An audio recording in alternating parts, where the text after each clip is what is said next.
પાત્ર છે. સૌપ્રથમ આપણે બેન તમારું નામ છે? ભારતીબેન. ચિંતુ કોઈ મને રસ્તે મળે ને કદી ધીરેથી પૂછે કે કેમ છો. આપણે તો કહીએ કે દરિયાશી મોજની ઉપરથી કુદરતની રેમ છે. ચિંતુ કોઈ મને રસ્તે મળે ને કદી ધીરેથી પૂછે કે કેમ છો.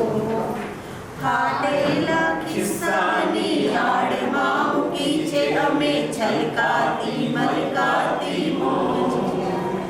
એકલો ઊભો ને તોય મેળામાં હોઉં એમ લાગ્યા કરે છે મને રોજ. તારું વસાય નહીં એવડી પડારીમાં આપણો ખજાનો એમ કેમ છે. ઓ ચિંતુ કોઈ મને રસ્તે મળે ને કદી ધીરેથી પૂછે કે કેમ છો. આંખોમાં પાણી તો આવે ને જાય નથી ભીતર વિના સતતી ઓછી. વરગટનો કાંઠાઓ રાખે હિસાબ નથી પરવા સમંદરને હોતી. સૂરજ તો ઉગે ને આથમીએ જાય મારી ઉપર આકાશ એમ એમ છે. ઓ ચિંતુ કોઈ મને રસ્તે મળે ને કદી ધીરેથી પૂછે કે કેમ છો. આપણે તો કહીએ કે દરિયાશી મોજમાં ને ઉપરથી કુદરતની રહેમ છે. સરસ, ખૂબ સરસ. ભારતીબેન બહુ સરસ. આ ધ્રુવ ભટ્ટ સાહેબ પણ ખુશ થયા હશે કે મારી ચોપડી પર વક્તવ્ય છે અને મારું ગીત ગવાય છે. પ્રજાબેન સરદાર ભવન ટ્રસ્ટ અને ગ્રંથગોષ્ઠી તરફથી 933માં મણકામાં હું આવકારું છું.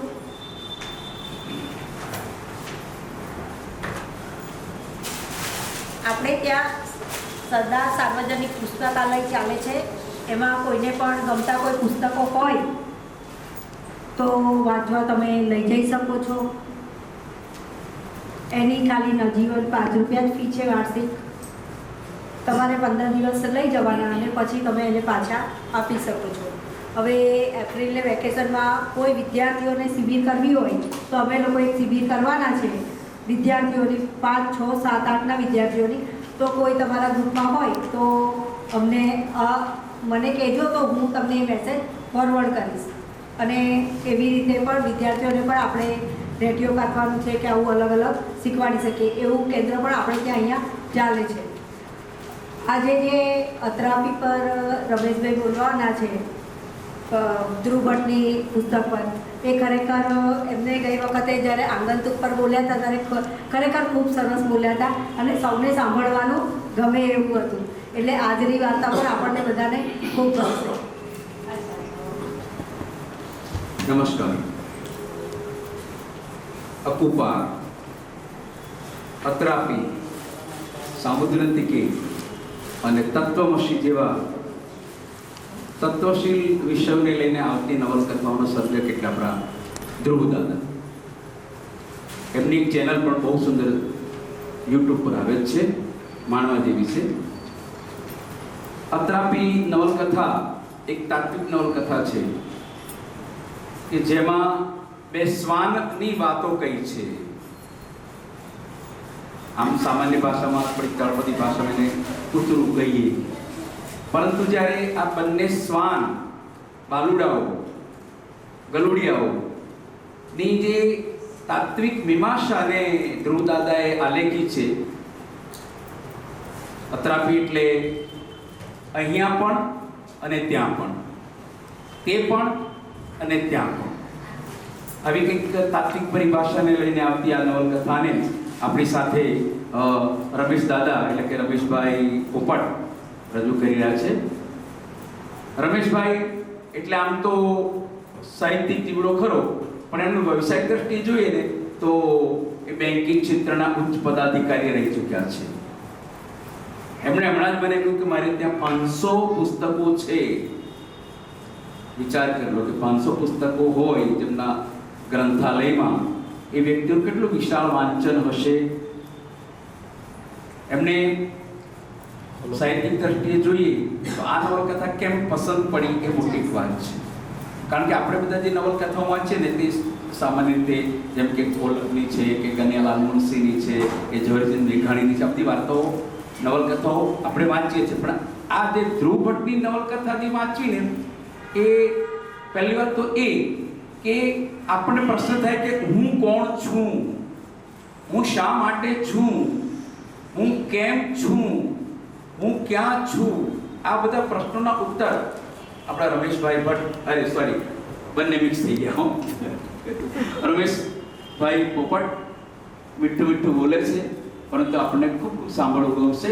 અગાઉ એક સરસ મજાની નવલકથા એમણે આપણને અહીંયા પ્રસ્તુત કરી હતી, આગંતુક નવલકથા પણ એટલી સુંદર હતી જેના પરથી ગુજરાતી નાટક, સિરિયલ અને ફિલ્મ પણ ઉતરી ચૂકી છે.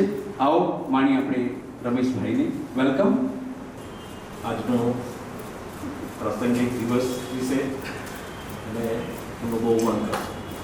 ગ્રેટ ગોષ્ઠીના 933માં વાર્તાલાપમાં આપ સૌને હાર્દિક આવકાર.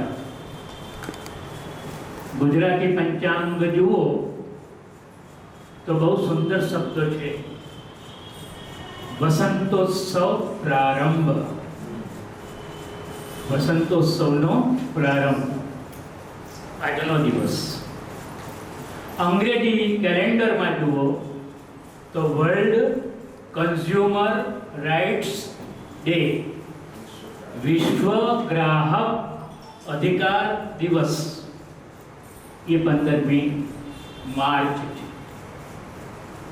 શ્રી નારાયણ દેસાઈ, મહાદેવ દેસાઈના સુપુત્ર, એમનો આજે પુણ્યતિથિનો દિવસ છે.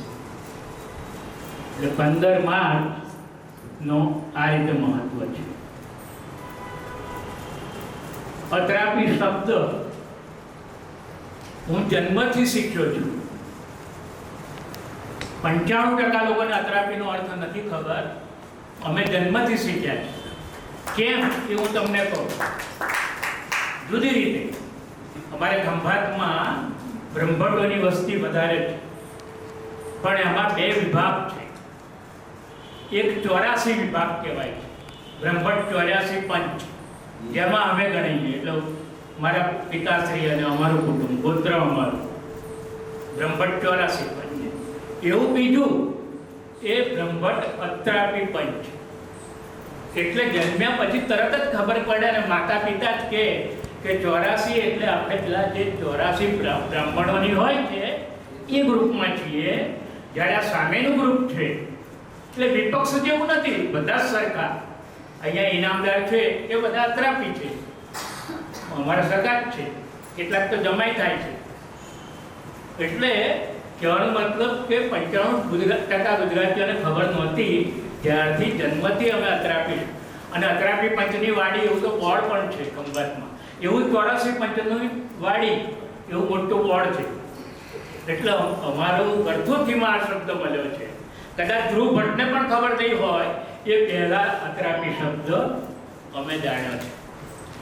એમાં અમારા જે વહીવંચા છે બારોટ વડોદરાના, એ આવે ત્યારે એવું કે અત્રાપીનો સાચો અર્થ થોડાક અલગ એવો થાય. કારણ કે અમે 84 એ લોકો એક રાતમાં ઉત્તર ગુજરાતમાંથી ખંભાત આવેલા, અમારા વડવાઓ એ 84 થયા. અને બીજું ગ્રુપ 3 દાડા પછી ભૂલું પડી ગયું, એટલે એ લોકો ધોવારણ આવ્યા, અને ધોવારણથી ચોથા દિવસે ખંભાત આવ્યા. એટલે એ ગ્રુપને બાયફર્કેટ કરવા માટે આ લોકો અત્રાપી છે. દે આર ડિફરન્ટ, એ રીતનું નામ પડ્યું. આ અમારા વહીવંચા અમને જે વ્યાખ્યાયિત કરતા હતા તે છે. બહુ ઇન્ટરેસ્ટિંગ છે, માટે મેં આ ઉલ્લેખ વિશદ રીતે કર્યો. બીજું કે અમે લોકો, હું અને વસંતભાઈ બહુ વહેલા નીકળી જવાના છીએ અહીંથી, કારણ કે બ્લાઇન્ડ ગર્લ્સ સ્કૂલનો એન્યુઅલ ડે છે અને આમ તો 5:45 શરૂઆત છે, એટલે મારે તો જવું પડે એવું છે. ત્યાં 20 વર્ષ મેં સેવા આપી છે, 5 વર્ષ પ્રમુખ તરીકે સેવા આપી છે. એ બ્લાઇન્ડ ગર્લ્સ સ્કૂલમાં મારે જવાનું હોવાથી કદાચ આઉટ ઓફ વે જવું પડશે. વિનંતી કરીએ વસંતભાઈને, તમે ઊભા થાવ ને. જય શ્રી કૃષ્ણ. જય શ્રી કૃષ્ણ.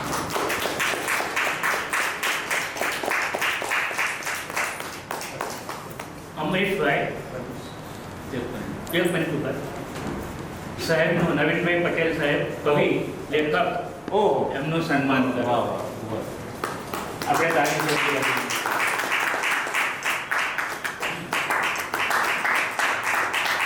અને સિનિયર સિટીઝન્સ માંજલપુરના અગ્રણી પ્લસ એમના એક સંકલન ગ્રંથનું મેં આજે જ પ્રસ્તાવના લખી છે, આજે જ,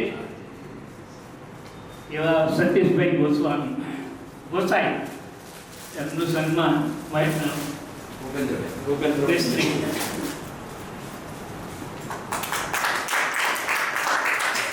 આજે જ મેં પ્રસ્તાવના આપી અહીંયા. એમનું એક સુંદર સંકલન ગ્રંથ છે. ધન્યવાદ તમને રોક્યા છે એ બદલ. હવે પછી મને ટાઈમ નહીં મળે, માટે હું મારે 5 મિનિટ વાત કરવી છે, 3 મિનિટ.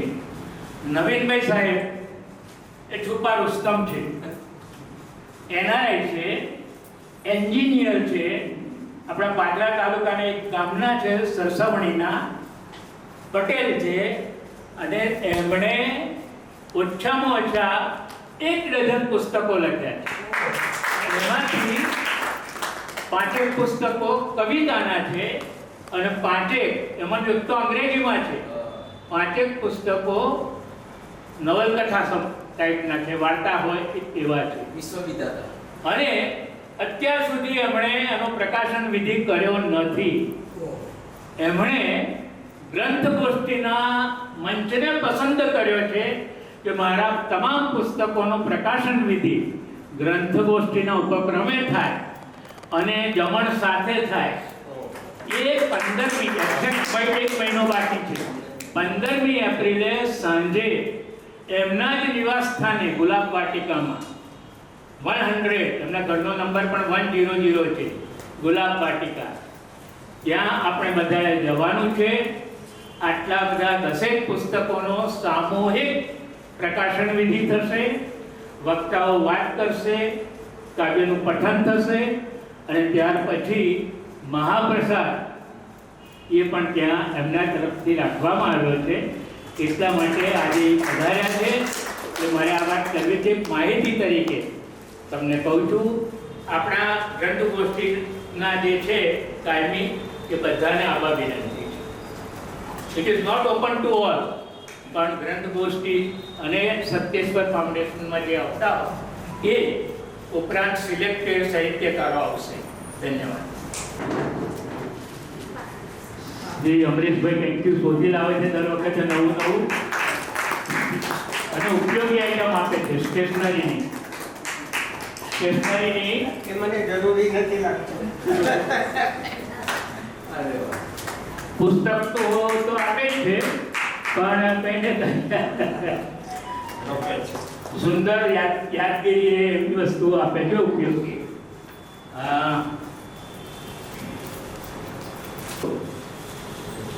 આજે શ્રીમતી ઠાકર એમનું પણ અભિવાદન કરે. સજોડે આવ્યા છે,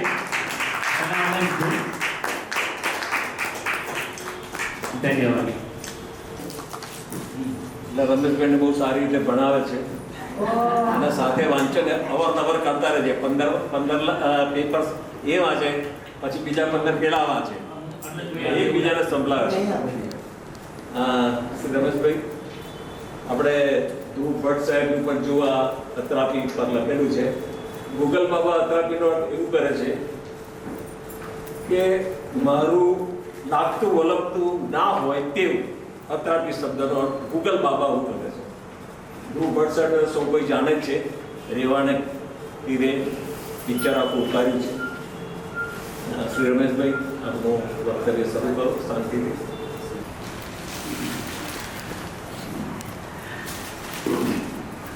ગ્રંથોશ્રીના સૌ આદરણીય સંચાલક મહાનુભાવોને મારા સાદર વંદન.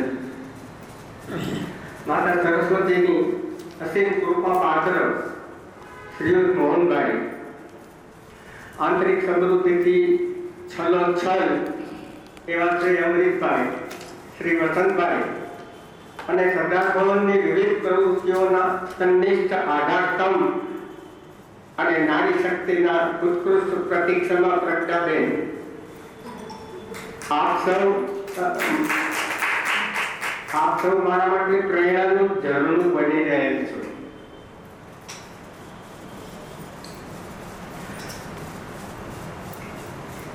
ઉપસ્થિત સ્નેહી શ્રોતા ગુણીજનોને મારા સાદર નમસ્કાર.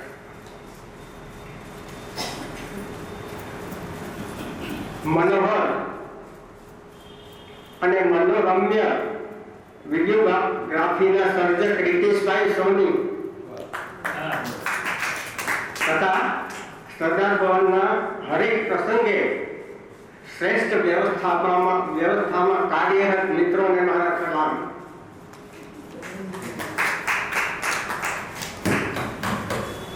મારા સીમિત વાંચનમાંથી અમુક કથાઓ મારા માટે ફ્રેન્ડ ફિલોસોફર અને ગાઈડ બની રહી છે, જેનું પુનઃ વાંચન મને નિત નવા અર્થ અને પ્રેરણા પ્રદાન કરે છે.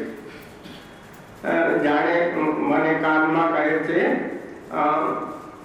એકના એક શમ્મા અંધેરે ને જલાए रखिए, सुबह होने को है माहौल बनाए रखिए.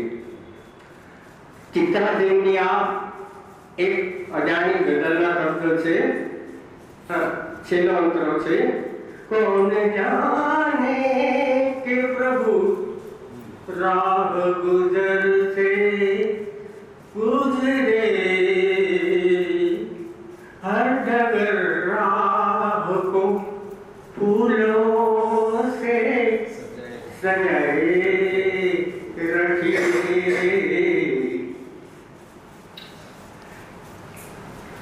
ધ્રુવપદની અમુક કથાઓ તત્વસભર અને માર્મિક ગણાય છે.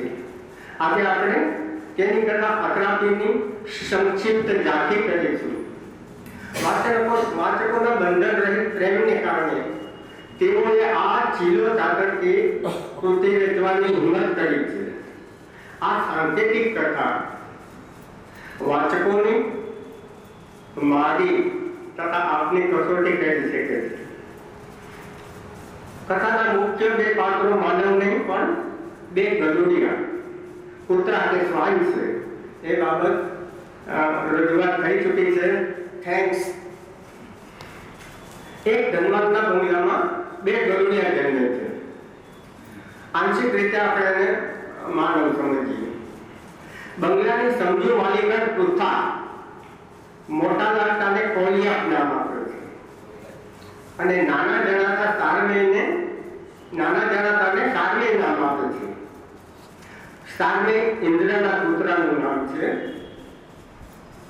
અને કોલિયટ એટલે શ્વાન.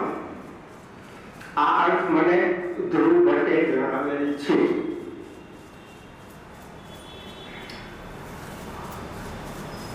બંગલાના માલિક અહમભાવથી તેને જાતવાન શ્વાન બનાવવા માટે શ્રેષ્ઠ શિક્ષકની નિમણૂક કરે છે.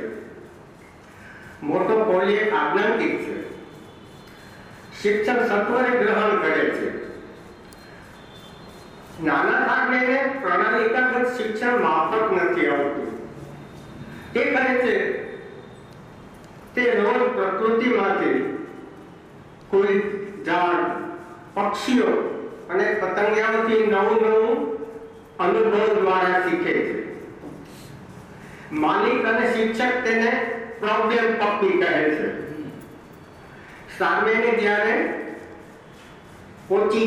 કારની પોચી ગાડી ઉપર કૂદકા મારવાનું મન થાય છે ત્યારે કોલિયટ કહે છે કે મનનો નિગ્રહ કર, કારણ કે તે માલિક સાથે એક આધ્યાત્મિક ગુરુના પ્રવચનો સાંભળવા જતો હોય છે. માલિક જ્યારે જમવાનું આપે ત્યારે પૂંછડી હલાવવાનું કોઈ એક સારી રીતે જાણે છે. જ્યારે સારને તેને આજ્ઞા નહીં પણ સ્નેહાન દ્રષ્ટિ મળે ત્યારે તે પૂંછડી ચલાવે છે. એવો સ્નેહ તેને માલિકન પૃથ્થા તથા બાગના માલિક તરફથી મળે છે. બંને સારમેયની અલગાની પ્રકૃતિ જાણી જાય છે.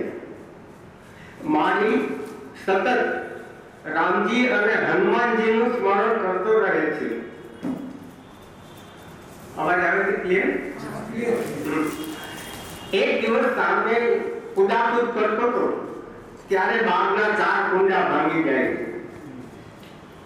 ત્યારે માળી લાકડી અને દોરડું લઈને ગુસ્સાથી આવે છે, પણ સારમેયનો નિર્દોષ ચહેરો જોઈને માત્ર કહે છે कि मुझे पता है तुझे बंधना नहीं है, तुम कुत्ते ठीक देखते नहीं हो, कोई बात नहीं, लेकिन तुम लोग अच्छा सुन लेते हो, अच्छा सुन लेते हो ना, तो सुन ये पौधे क्या कहते हैं. एम कही माड़ी करमाયેલા છોડને ફરી કુંડાઓમાં ગોઠવે છે. સારમેયને માળી ઉપર વિશ્વાસ છે કે કલાકો સુધી શિલ્પ જેવો થઈને એ કુંડાઓ સામે બેસી રહે છે. પરોઢી અચાનક સ્પંદન સમો એક સ્વર તે અનુભવે છે. તેને લાગ્યું કે કોઈ એની સાથે વાત કરવા માંગે છે. ત્યારે કુંડાઓના છોડ ફરી તાજા થઈને મહોરી ઉઠે છે. સારમેય આનંદિત થઈને એને વહાલ કરે છે. આ પ્રસંગ બાદ તેના તોફાન ઓછા થાય છે અને તે શાંત બને છે. માતાને કોઈએ કરતા સારમેયની ચિંતા વધુ હોય છે.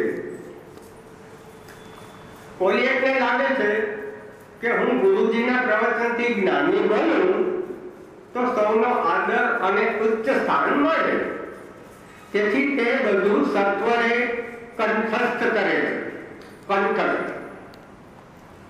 એક દિવસ બંગલાનો ગેટ ખુલ્લો હોય છે ત્યારે સારમેય બહાર નીકળી વિશાળ અજાણી દુનિયામાં પ્રવેશ કરે છે. સારમેય આગળ એક બંગલામાં મોટો કૂતરો જોઈને પ્રવેશ્યો છે. ત્યારે તે કૂતરો કહે છે, એ ભાગ મારો ઇલાકો છે. ઇલાકો એટલે શું? સારમેયને ખબર નથી. આગળ જાય છે ત્યારે ઘણા મોટા કૂતરા એને ઘેરી વળે છે. ત્યારે એક સ્ત્રી સૌને બગાડીને સારમેયનો ચુસ્ત પટ્ટો ઢીલો પડે છે. ત્યારે સારમેય તેનો ખૂબ આભાર માને છે અને આગળ વધે છે. સારમેયને કોઈ બંધન અનુકૂળ નથી ગણાતું. નજીક એક નૌકા નદી કિનારે હોય છે, તેમાં તે પ્રવાસીઓ સાથે બેસી જાય છે અને સામે પાર જાય છે. ત્યાં એક ખેતર જોડે છે. એ ખેતરમાં નાની બાળાને જોઈને રાજી થાય છે. એ બાળા એટલે શકુ. તે પણ સારમેયને જોઈને દોડીને પકડી લે છે. સારમેયને તેની સાથે આત્મીયતા થઈ જાય છે. તે ખેડૂત પરિવાર સાથે રહે છે.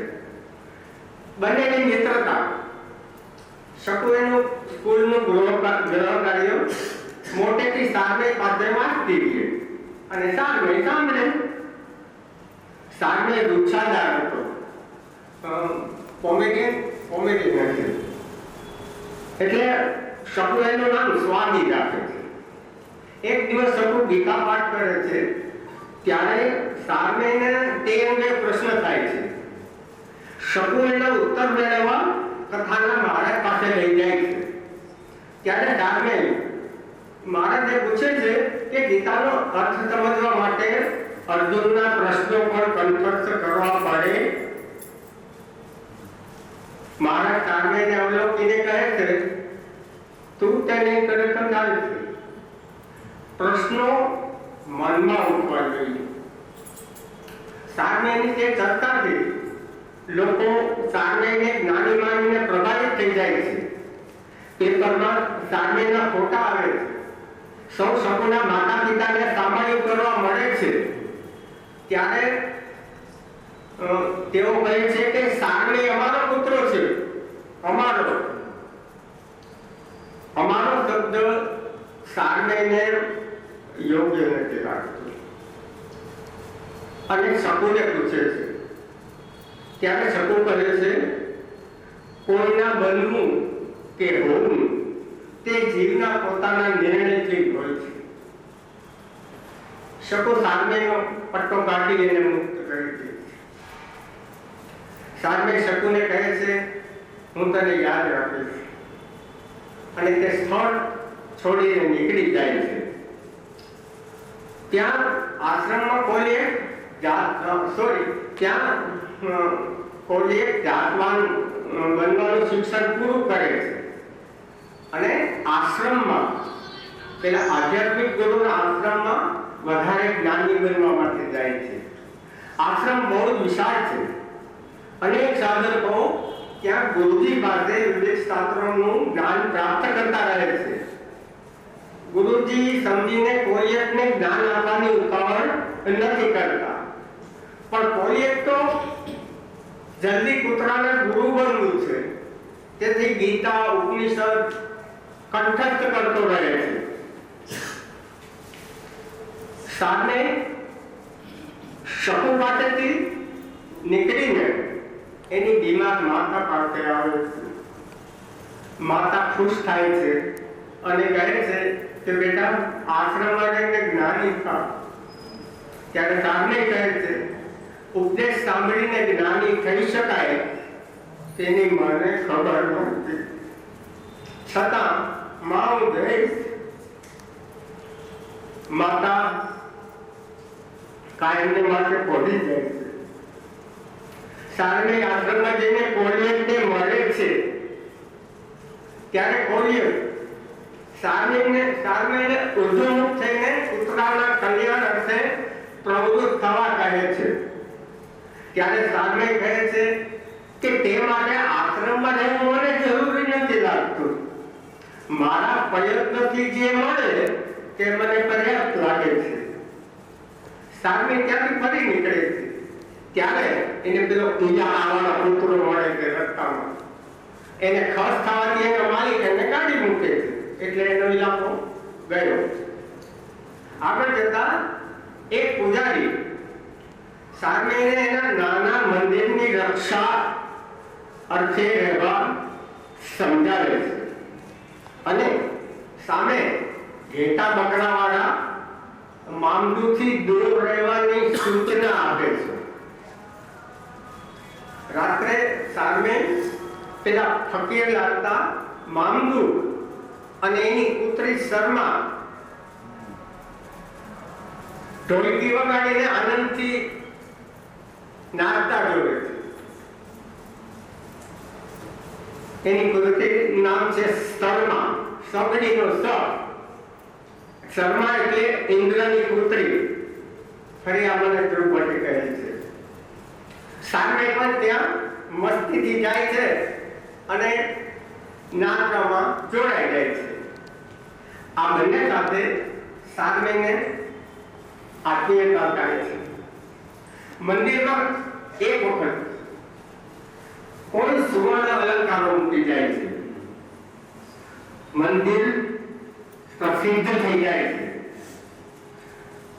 ફરી એક વખત અલંકારો ગુમ થઈ જાય છે. ત્યારે પૂજારી મામદુ ઉપર આરોપ મૂકીને પોલીસ દ્વારા એને પકડાવે છે. જ્યાંના ત્રાસથી મામદુ મૃત્યુ પામે છે. ત્યારે સામે પૂજારીને પૂછે છે કે અલંકાર આવ્યા ત્યારે તમે સ્વીકાર્યા અને ચોરી ત્યારે ફરિયાદ કરી. આ બેનો મોટો ફરક શું છે મને સમજાવો. આપણને કઈ મળે ત્યારે અને ખવાઈ જાય ત્યારે પ્રભુને ફરિયાદ કરીએ છીએ. પૂજારી જવાબ નથી આપી શકતો ત્યારે સામે શર્મા રહી ગઈ. મામલું ચાલ્યું ગયું. શર્માને લઈને તે સ્થાન છોડી દે. ફરી કોઈએ ગુરુજી પાસે જાત ભાઈઓ માટે અધ્યાત્મના વર્ગો શરૂ કરવા રજા માંગે છે. ત્યારે ગુરુજી કહે છે કે અધ્યાત્મની કોઈ તાલીમ આપી શકાતી હોય એ મને જાણ નથી. પહેલા તું તીર્થાટન કરી આવ અથવા સારવીને વર્ગો ચલાવવા શોધ. કોઈ એક સંતુષ્ટ નથી પણ ભ્રમણમાં નીકળી રસ્તામાં કૂતરાઓને શિક્ષણ આપવાનો પ્રયત્ન કરે છે પણ નિષ્ફળ જાય. સારમે અને શર્મા ગાઢ જંગલોમાં વૃક્ષો અને ઝરણાઓ વચ્ચે ચાલતા રહે છે. ત્યાં શર્મા ગલુડિયાઓને જન્મ આપે છે. હવે શર્મા તે કારણથી જંગલી પ્રાણીઓની સલામતી માટે ચિંતિત થાય છે. સામે તેને નિર્ભય થવાનું અને ગલુડિયાને સ્વરક્ષણ માટે તૈયાર થવાનું જ્ઞાન આપે છે. પણ શર્મા કહે છે કે જંગલી પ્રાણીઓ આપણા જેવા દયાવાન નથી હોતા. ત્યારે સામે કહે છે કે કૂતરા દયાવાન કે અન્યવાન ન બની શકે. માણસોએ દયાવાન, શીલવાન, ધાર્મિક, આધ્યાત્મિક વગેરે બંધનો શોધ્યા છે. તેમાં બંધાય પછી મુક્તિ માટે તલસે છે. શર્મા કહે છે સારને આ બધા ઉર્ધ્વ યાત્રાના લક્ષણો છે. ત્યારે સારને કહે છે કે જો તે લક્ષણો જીવમાં પ્રાકૃતિક રીતે હોય તો જ. જો તે લક્ષણો જીવમાં પ્રાકૃતિકપણે હોય તો જ. બાદ સારને તો એકલ યાત્રી છે એટલે તે શર્મા અને ગલુડિયાઓને આશ્રમમાં જો સ્વીકૃતિ મળે તો મૂકવા જાય છે. કૌલિયતાથી નારાજ થાય છે ઓબ્વિયસલી.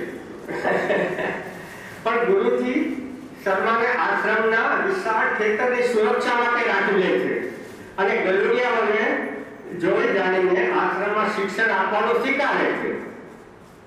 સારને ગુરુજીને મળ્યા વગર ત્યાંથી નીકળી જાય છે.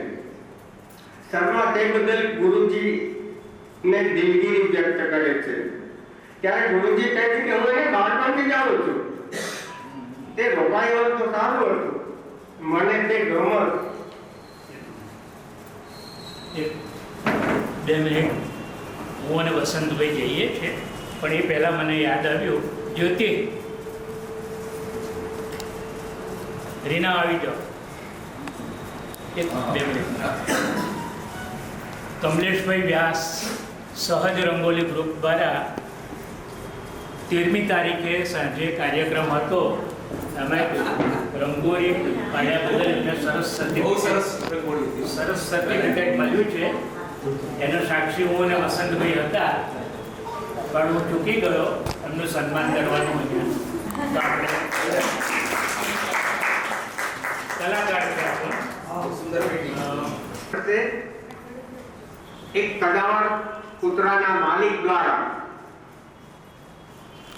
તેને બંગલાના એકલ કાકાને ત્યાં રહેવા માટે સમજાવે છે. ત્યાં સાગમે અને એકલ કાકા એકબીજાને સમજીને સાથે રહેવા સહમત થાય છે. કાકા એકલ ઉપરાંત અંદરથી દુઃખી હોય એવું સાગમેને લાગ્યું. તેના શહેરમાં રહેતો પુત્ર આ વિશાળ બાગ સહિતના બંગલાને રિસોર્ટ અથવા હોટલ બનાવવા આગ્રહ રાખતો હતો. તેથી તેઓ નારાજ હતા. તે કાકા તારવેને કહે છે કે તારે મને દોસ્તા કેવું. રોજ સાંજે તેઓ બંને નજીક દરિયા કિનારે ફરવા જાય. ત્યાં દોસ્તા મોટેથી આધ્યાત્મિક પુસ્તકો વાંચે. તારવેને તેમાં રસ ન હોય એટલે દૂર રમતો હોય અથવા સુઈ જાય. દોસ્તા કે બોલાવે છે અહીંયા. ત્યારે સાગભાઈ કહે છે કે તમે મને સાથે રમવાનું કહેતા રહ્યો છો ને, મને એક સરસ રમત મળી છે.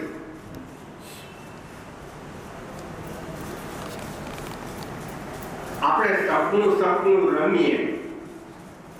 દોસ્તા પૂછે એ વળી શું? ત્યારે સાગભાઈ કહે છે જો આપણે માનવાનું કે આ જીવન એક સપનું છે. સૂવું, જાગવું, જમવું બધું છે એક સપનું છે. આપણે તો એક બીજા સુંદર ગ્રહ ઉપર રહીએ છીએ અને સપનામાં સુખ દુઃખથી આપણે વ્યતીત થઈએ છીએ. એ તો ભૂલાઈ જાય ને, સપનું તો ભૂલાઈ જાય. દોસ્તાર આ વાત સમજે છે અને આનંદમાં આવી જાય છે. હસે છે, નાચે છે, બંને ગીતો ગાય છે, રેતી ઉડાડે છે. દોસ્તારમાં પોઝિટિવ પરિવર્તન આવે છે. હવે તે એના પુત્ર પ્રશાંતને બોલાવે છે. તે બંને બંગલાના એકાંતમાં રિસોર્ટ એટલે કે હોટલની વાત ફાઇનલ કરે. બાદ સામે પ્રશાંતને પૂછ્યું કે બાગના વૃક્ષો ભયભીત થયેલા જણાય છે. તમે બાગ કાઢી નાખવાનું વિચારેલ હશે. તેથી પ્રશાંત કહે છે હા, પણ એની ના વૃક્ષોને તોડી નાખે. ત્યારે સામે કહે છે હા, તેઓ સમજી શકે, સમજાવી શકે, સાંભળી શકે, અભિવ્યક્તિ કરી શકે, તમે અનુભવી શકો. તમારા મનની વાત વૃક્ષો પામી જાય છે. તમે બોલો નહીં તો પણ પ્રેરણા, વિચાર, ભાવનાની અભિવ્યક્તિ માટે ભાષાની જરૂર સચરાચરમાં કોઈને પડતી નથી. આ અંગે પ્રશાંતે સાંભળેલું. હવે તે જમીન ઉપર પલાઠી વાળીને બેસી રહે છે. ક્યાંય સુધી સમય કરતો રહે છે. ત્યારે તેને સામે જેવો અનુભવ થાય છે કે બાગને યથાવત રાખવાનું નક્કી કરે છે. ત્યારે બાગમાં ફરી સુગંધ ફેલાય છે અને વૃક્ષો ઝૂમી ઉઠે છે. તે સામેને કહે છે કે શીખવા કરતા જાણવું વધારે યોગ્ય છે તેવું સ્વીકાર્યું. બાદ તે વિસ્તારમાં અતિશય ભારે વરસાદ સતત અવિરત પડતો રહે છે. સારમેનો વિશાળ મિત્ર કૂતરો સારમેને આવીને કહે છે કે નજીકના ખેતરના પાડા તૂટવામાં છે. અનેક લોકોના જીવ જોખમમાં છે. તું તત્કાળ ચાલ. એક જીવ મદદ માટે છે પણ તે પર્યાપ્ત નહીં થાય. સામે માલિકને જાણ કરે છે. ત્યારે દોસ્તાર કહે છે મને તાવ છે અને ત્યાં શું જવું? જીવન તો સપનું છે, એમાં જીવવું છું ને મરવું છું. ત્યારે સામે કહે છે મેં તમને નિયમિત ગીતા અને શાસ્ત્રો વાંચતા જોયા છે, પણ તમે મારી વાતનો ખોટો અર્થ કાઢ્યો. તમે નહીં આવશો, હું જાઉં છું. અતિશય વરસાદમાં એક જીવ મહા મુશ્કેલીથી થોડા લોકોને ઢોળાવ ઉપર ઉતારીને બચાવે છે. ત્યાં એક પ્રકાશિત ટ્રક અડધો પાણીમાં ડૂબેલો આવીને 3 ફેરામાં ઘણા લોકોને ઢોળા ઉપર મૂક્યા રહે છે. ફરી ટ્રક આવે છે ત્યારે ટ્રક આખો ડૂબી જાય છે.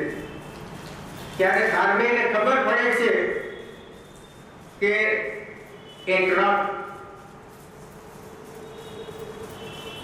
દોસ્તાર ચલાવે છે.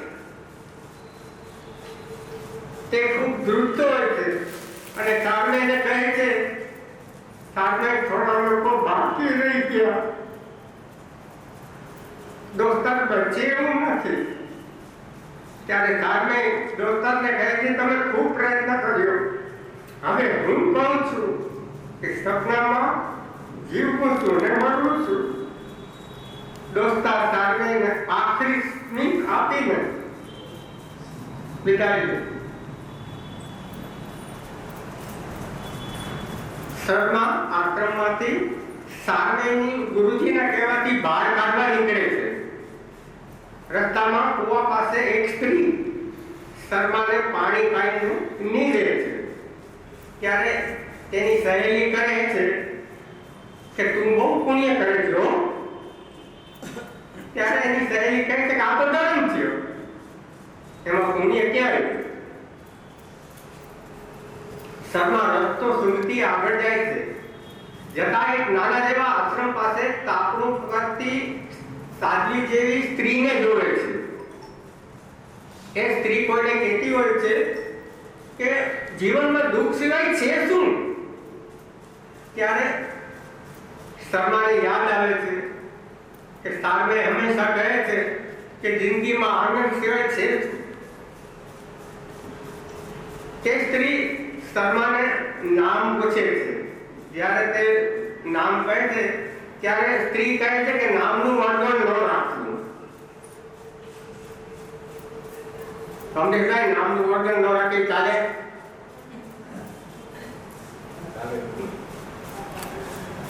તે સ્ત્રી કહે છે તારા પેલા ઘણા નામ હતા, બોલ હવે કવેડા કેમ નીકળી? ત્યારે શર્મા કહે છે કે ગુરુજીના કહેવાથી હું સાર્વેને શોધું છું, ક્યારે મળશે? ત્યારે તે સ્ત્રી કહે છે કે તું ક્યારે ભૂલી ગઈ કે ગુરુજીના કહેવાથી શોધે છે? તેથી આગળ જતા શર્માને કાર્મેન મળે છે. ત્યારે તે નારાજ થઈને ફરી તેને સમજાવવા માટે પેલી મરની સ્ત્રી પાસે લાવે છે. ત્યારે કાર્મેન તેને પૂછે છે કે તમારી પાસે આટલું બધું છે છતાં સંસાર કેમ છોડ્યો? તમારી પાસે આટલું બધું છે છતાં સંસાર કેમ છોડ્યો? ત્યારે સ્ત્રી કહે છે કે મારી પાસે જે છે તે મારામાં આવે ત્યારે શોક વચ્ચે રહે. તે મરની સ્ત્રી સાર્વેને માપીને શર્માને કહે છે કે હું તેને જાણી ગઈ છું. સામે બાબત નિશ્ચિંત થઈ ગયા. તેને લઈને આશ્રમ પહોંચો એટલે ઘણું. આશ્રમમાં કોઈ એક દુઃખી છે, કારણ કે તેનું અગાધ જ્ઞાન હોવા છતાં ગુરુજી તેને મુમુક્ષુ ન સમજતા હજુ કોઈએ કહીએ છે. પાછું તેઓ કારણ તો કહેતા નથી.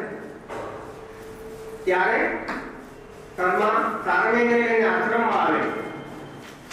ગુરુજી સાર્વેને આશ્રમમાં રોકાવા અને સૌને ઉપયોગી થવા આગ્રહ કરે છે. વળી ગુરુજી આશ્રમના અનેક સાધકોમાંથી શ્રેષ્ઠને પરમહંસની ડિગ્રી આપવાના છે, એનું સન્માન કરવાના છે. તેમાં એક નામ શર્માનું. વિશાળ ક્ષેત્રની ફરજ નિષ્ઠાપૂર્વક બજાવવા બદલ કોઈ ખર્ચ કરાય છે.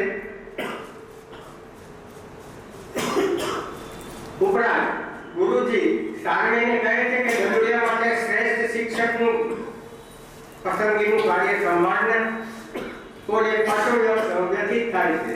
સાર્વે વિશિષ્ટ રીતે તે કાર્ય ઉત્તમ રીતે કરીને ગુરુજીને પૂર્ણતયા સંતુષ્ટ કરે છે. અત્યારે સ્કૂલોમાં ઓબ્જેક્ટિવલી વિદ્યાર્થીઓને તૈયાર કરે છે, પાઠ્યપુસ્તકોથી નહીં. ગુરુજી તેની સાથે ઘણી માર્મિક ચર્ચા કરે છે. સમય મર્યાદાના કારણે આપણે એ વાત નહીં કરી શકીએ. કોઈ જ્યારે ફરી સામેને રોકાવા સમજાવે છે ત્યારે સામે કહે છે કે તે મને જરૂરી નથી લાગતું. સામે બહાર જતા કૂતરા પકડવાના વાનમાં સાંઠાથી પકડાય છે. તેમાં એને ઘણી ઈજાઓ થાય છે. તેમાંથી છૂટતા તેને મોટી થઈ ગયેલી તેની બાળનો શકુ મળે છે. તે સામેને એક બરફ આચ્છાદિત પહાડ ઉપર આવેલા એક સૌંદર્ય સભર સ્થાને લાવે છે. ત્યાં તેનો મિત્ર સંજય ગ્રામ્યજનોના હિતાર્થે અરણ્ય વ્રત નામની સંસ્થા ચલાવે છે. શકુ અહીં તેને કહીને સામેને ત્યાં રોકાવા જણાવે. સામેને યાદ છે કે આ સંજય તેના જન્મ વખતે પૃથાભાઈને કહેતો તો હું આને લઈ જાઉં, પણ પૃથાભાઈ ના પાડે. સામે રોકાણ નથી આપતો. સંજય અરણ્ય વૃત્તમાં ઘણી લોક સેવાની પ્રવૃત્તિ કરે છે. કદાચ એનજીઓ હોય. ઘણા લોકો તેને આ માટે દાનમાં અનેક વસ્તુઓના ઢગલાબંધ પ્રમાણમાં આપે છે. સંજય તેનું વિતરણ કરાવે છે. સામે તે મદદ કોને ક્યાં આધારે કરે છે તે પૂછે છે. ત્યારે સંજય કહે છે કે દાન લેનારની સંસ્થા પ્રત્યેની ઉપયોગિતા અનુસાર વસ્તુ આપવામાં આવે છે. તેની ઉપયોગિતા સામે આપનાર અને લેનાર વચ્ચે રહેવું એને બંધન કહે છે. અને અપેક્ષા કે વળતર વગર સહાય વિતરણ યોગ્ય કહેવાય તેમ જણાવે છે. સંજય સામેને કહે છે તો રોકાઈ જા, આપણે આ બાબત ચર્ચા કરીએ. સામે સ્વીકારે. સામે ત્યાં ડોક્ટર કેમ્પ, નેત્ર ચિકિત્સા, ધ્યાન, ભોજન, ઘણી સેવા પ્રવૃત્તિઓ હોય છે તેમાં જોડાય. ત્યાં આશ્રમમાં સર્વ બીમાર અને દ્રષ્ટિહીન બને છે. કહે છે ગુરુજી અંધકાર શાશ્વત છે, પ્રકાશ તો કરવું પડે છે. હું જ ગુરુજી, હું જ કોઈએ, હું જ સામે. આવું આત્મજ્ઞાન થતા માથું ગાડી છે. આપણે ગાઈડમાં દેવાનંદ છે આત્મજ્ઞાન થાય ત્યારે કહે છે ને, ન સુખ હૈ, ન દુઃખ હૈ, ન દિન હૈ, ન દુનિયા, ન इंसान, न भगवान, सिर्फ मैं, सिर्फ मैं. ગુરુજીને કહેવાથી કોઈ શર્માના મૃત્યુના સમાચાર આપવા જણાવે છે. આ સમાચાર સાંભળીને સામે સ્તબ્ધ બની જાય છે. કોઈ તેના દ્વારા મુક્તિ અને જ્ઞાનનો માર્ગ મેળવવા સાથે આવવા કરે છે. ત્યારે સામે કહે છે મોટાભાઈ આપ મહાન છો, પણ મને તે જરૂરી નથી લાગતું. આ વાક્ય સામે કથામાં 12 વખત કહે છે. સામેને અંતરદ્રષ્ટિ હોવાથી દલીલો કરવાને બદલે તે આ એક જ વાક્ય બોલે. પૃથાને સામેની ઈજાઓની અને તેના સ્થાનની માહિતી શકુ દ્વારા મળે છે. એક વખત પૃથા અરણ્ય વ્રત સામેને મળવા જાય છે પણ પૃથાને જવું પડે છે. દૂરથી સામેને રામજી અને હનુમાનજીના નામયુક્ત ગંધ આવે છે. તે ચારે બાજુ જોવે છે પણ તેને માત્ર પૃથા જ દેખાય છે. ત્યારે પૃથા એને કહે છે એને શોધ નહીં ભાઈ, તું આને શોધ નહીં. મારી અસ્તિત્વ બતાવે છે અને કહે છે છેલ્લે તને બહુ યાદ કરતો છું. માડીના ના કહેવા છતાં હું ગંગા નદીમાં એના અસ્તિત્વ દ્વારા જાઉં છું. સામે સ્થિર અને મૌન રહે છે. તે વિચારે છે કે માડી, પૃથા, શકુ, ગુરુજી કેટલાય તેને મુક્ત રાખીને સહયોગ આપ્યો. જીવનના બધા પાત્રો તેને યાદ આવે છે તે કેટલાના સ્નેહ દોરથી વીંટળાયેલો છે, પણ તે દોર એને બાંધતો નથી. તેને લાગ્યું કે વિમુક્તિ જેને કહે છે તેમાં આવા બંધનનો અસ્વીકાર કદાચ સમાવિષ્ટ નથી. ત્યાં પૃથા સંજયને મળે છે. સંજય ભાઈને જોઈને બહુ રાજી થાય છે. પૃથા સંજયને એની પ્રેમિકાનું પૂછે છે. ત્યારે સંજય કહે છે કે હવે પેલા જેવો પ્રેમ રહ્યો નથી એવું લાગે છે. પૃથા કહે છે પ્રેમ સદાય આકાશ જેમ સર્વવ્યાપી હોય જ છે. બધું રહી જાય, બધું ચાલી જાય ત્યારે જે શેષ રહે છે તેને પામવાનો પ્રયત્ન કરો. સંજય ગઈકાલે પૃથાને રોકવાનો આગ્રહ કરે છે ત્યારે પૃથા કહે છે સંજય આ તારમે તો તારી પાસે જ છે, તે ઓછો જ્ઞાની છે. તારમે આ સાંભળીને કહે છે કે પૃથા મારા અજ્ઞાનનું પણ મને જ્ઞાન નથી. તું મને બાંધીશ નહીં. ત્યારે પૃથા ગુસ્સેથી કહે છે કે હું ગુરુજી શકુ મારી સૌ માને છે કે તારે બંધનના ભયથી મુક્ત થવાનું બાકી છે. હવે તો સમજ. એક એલન પેટન નામના ઇંગ્લિશ લેખકનું વાક્ય છે કે we should be free from bondage of fear and fear of bondage. આપણે ભયના બંધન અને બંધનના ભયથી મુક્ત થવું જોઈએ. સામે ક્યાંથી નીકળી જાય છે, ઈજાગ્રસ્ત છે છતાં ત્યાંથી નીકળે છે. એક ઊંટગાડી વાળો એની હાલત જોઈ અને એને બેસાડે છે. તેમાં એ ઊંટવાળો વાતો કરતો રહ્યો છે અને સામે કે તું તો કઈ બોલ. ત્યારે સામે કે છે બોલવાની જો રસ્તો ખોટાડવા માટે છે. ગાડીવાન કહે છે કે સિવાય બધા બોલ કામ કરે. કામ હોય ને કોઈ રસ્તો ફૂટાડવાનો, કોઈ આંખ ફૂટાડવા બોલતા હોય છે. કામનું બોલવા વાળા તો ગયા પ્રભુને કામ. તારા ને મારા જેવા રહ્યા. પાછું લોકો ગજબ ન હો, આપણને એક વાત કરે અને પોતાને બીજી. ચાલે તારે ઉતરવું છે ને, રામ રામ. તું જે બોલ્યો નથી એમ કામ કર્યું. આશ્રમમાં ગુરુજીનો અવસાન થાય છે. તેની ચીજ વસ્તુઓની વહેંચણીમાં કોઈ એકને ગુરુજીનું છબલું મળે છે, કોઈ એકને ગુરુ સમાધિમાં રાખે છે. ગાયે તારવે આશ્રમમાં આવે છે ત્યારે કોઈ એક વધુ એક વખત તેને જ્ઞાની બનવા સૂચવે છે. સામેનો જવાબ આપ જાણો છો. આશ્રમ નજીક વાડ પાસે એક બીમાર ધ્રુજતું ભૂખ્યું ગરુડિયું સારવેને દેખાય છે. સારવે તેના માટે રસોડામાંથી એક વાટકી દૂધ લેવા જાય છે. ત્યારે ટ્રસ્ટી કહે છે હા ચંદ્રા. એક જાણીતો સાધુ દૂધ લઈ આવીને સારવેને પેલા ગરુડિયા માટે આપે છે. પણ કાફી ઠંડી હતી તેથી સારવે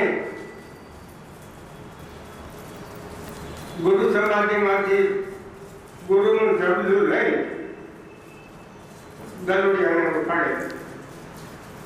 આ માટે મરણતોય માર પડે. ત્યાંથી સારવે ફરી નીકળે છે ત્યારે પેલો ઊંટવાળ મળે છે અને કહે આવો ગંગુભાઈ આવો, બેસાડે છે. પુરુષ સારવેને એની ઈચ્છા મુજબ એક નદીના કિનારે એકાંતમાં ઉતારે છે. સારવે ત્યાં શાંત બેસી ગઈ છે. એક દિવસ કોયા તેના સાધકો સાથે ત્યાંથી નીકળે છે અને બીમાર, અશક્ત, દુર્બળ અને વાળ વગરના સારમેયની હાલત જોઈ કોઈ એકનું હૃદય ભરાઈ જાય. ત્યારે સારમેય કહે છે, દુઃખી ન થા ભાઈ, તું જે જોવે છે તે મારી દૈહિક અવસ્થા છે. હું તો પહેલા જેવો જ છું. તું જે જોવે છે તે મારી દૈહિક અવસ્થા છે. હું તો પહેલા જેવો જ છું. કોઈ એક કહે છે કે તું પરમ પદ પામવા સમર્થ છો જો જ્ઞાની બને છો. સારમે કહે છે જ્ઞાન એવં બંધનમ. મને તે જરૂરી નથી લાગતું. કોઈ એક સદેહ સ્વર્ગ જતા હિમાલય માર્ગે યાત્રા કરતો.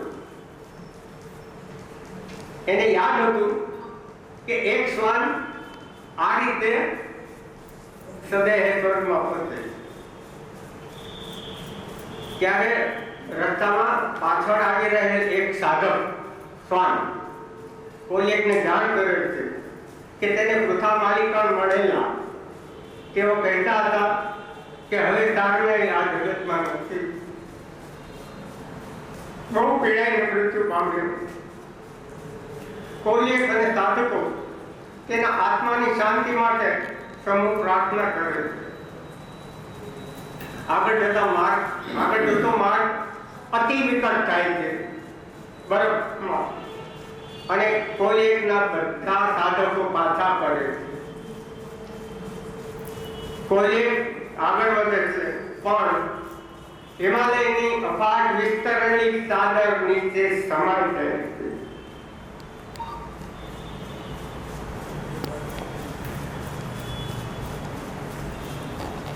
સ્વર્ગના દ્રશ્ય દેખાતા દેવાત્મા, અદૃશ્ય દેવાત્મા કોઈ એકને કહે છે તમે મહાન હતા.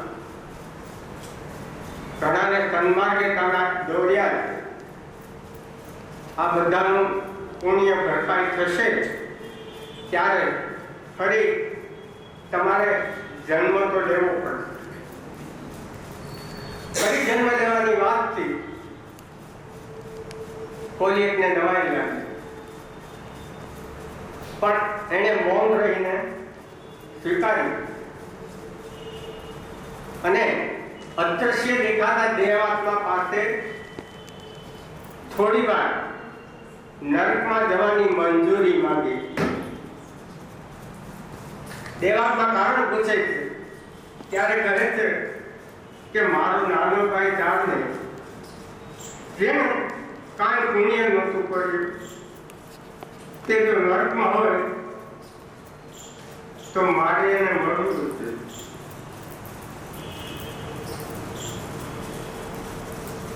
દેવાત્મા કહે છે રજા તો મળે પણ તમે જેને મળવા માંગો છો તે ત્યાં નથી. હકીકતમાં તો તે ક્યાંય નથી. અદૃશ્ય દેવાત્માના શબ્દો સંભળાયા પછી ચારે તરફ શૂન્યતા વ્યાપી.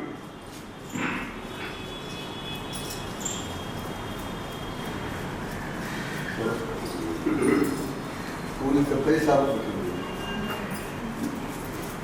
હું વક્તા નથી પણ આવું સારું કઈ માનું. ખાસ કરીને ધ્રુવ ભટ્ટ સાહેબની તમે જુઓ, લખાણ જુઓ, સંકેતોની વાતો જે નક્કી કરે તે જુઓ, અને ધ્રુવ ભટ્ટની પોતાની હાઈટ જુઓ કે વ્યક્તિ કેવું લખી શકે છે. તો ધવલભાઈ આભાર વિધિ. ધ્રુવ ભટ્ટના જે પુસ્તકો છે એમાં આપણે ઇમોશનલી બહુ એટેચ થઈ જઈએ એવું છે. દાદા પણ વચ્ચે વચ્ચે બોલતા થોડા ઇમોશનલ થઈ જતા હતા. ઉપનિષદના 4 ધ્યેય વાક્યો છે: પ્રજ્ઞાન બ્રહ્મ, અયમાત્મ બ્રહ્મ, અહમ બ્રહ્માસ્મિ અને તત્વમસી. એટલે ધ્રુવ ભટ્ટનું એક પુસ્તક તત્વમસી પણ છે. એમને વાત બહુ સરસ કરી રમેશભાઈએ ત્યારે ઝુમો અને ભીસ્તી ગૌરીશંકર જોશી ધૂમકેતુની વાત પણ સાથે સાથે ફ્લેશબેકમાં ચાલતી હતી એવું લાગ્યું કે એમાં પણ પ્રાણીનો જે પ્રેમ બતાવ્યો છે ને એ એક વાત છે. અને પેલું બાગવાળી જે વાત આવી ને એની અંદર આપણે અભિજ્ઞાન શાકુંતલમ, મહાકવિ કાલિદાસે અભિજ્ઞાન શાકુંતલમની રચના કરી છે નાટકની. એની અંદર શકુંતલાના વિદાય વખતનો જે પ્રસંગનું આબેહૂબ વર્ણન કર્યું છે કે શકુંતલા જ્યારે વિદાય થાય છે ત્યારે વેલા અને ડાળીઓ નીચી નમીને આંસુ સારતી હોય છે. બસ એક્ઝેક્ટ એ પ્લોટનું ચિત્રણ મગજમાં થઈ ગયું જ્યારે પેલું બાગવાળી વાત એમને જ્યારે કરીને ત્યારે પૂજંતમ રામ રામેતી મધુર મધુરાક્ષરમ આરુહ્ય કવિતા શાખા વંદે વાલ્મીકી કોકિલમ. તો વાલ્મીકી રૂપી કોયલથી એના વર્ણનથી રામાયણનું જે ચિત્રણ જંગૃત કરી દે છે એવી રીતે ધ્રુવ ભટ્ટના પુસ્તકો માનવીય સંવેદનાઓ અને એ માનવીય સંવેદનાને રમેશભાઈએ જે તાદશ વર્ણન કર્યું, આપણા રૂવાડા ખડા થઈ જાય તેવું વર્ણન કર્યું, એટલે એમનો ખૂબ ખૂબ આભાર.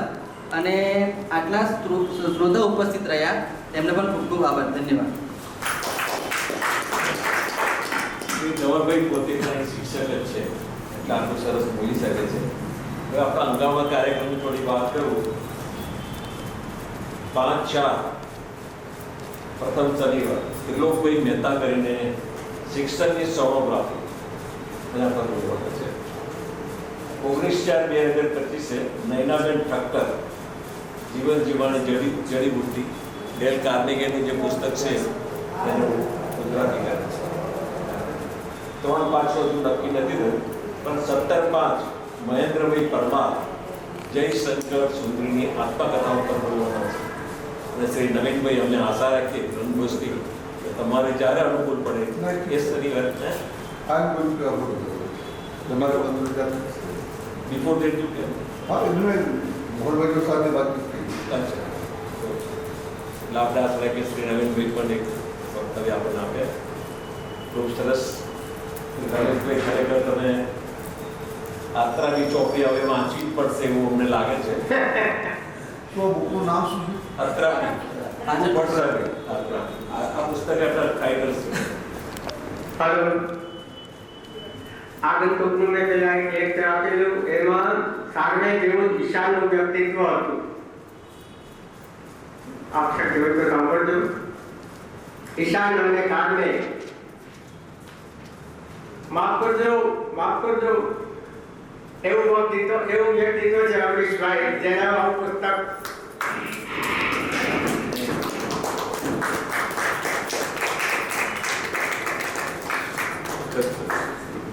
આપણે નાસ્તો ખાસ નાસ્તો રમેશભાઈ તરફથી છે એટલે આપણે ખાઈને જઈશું.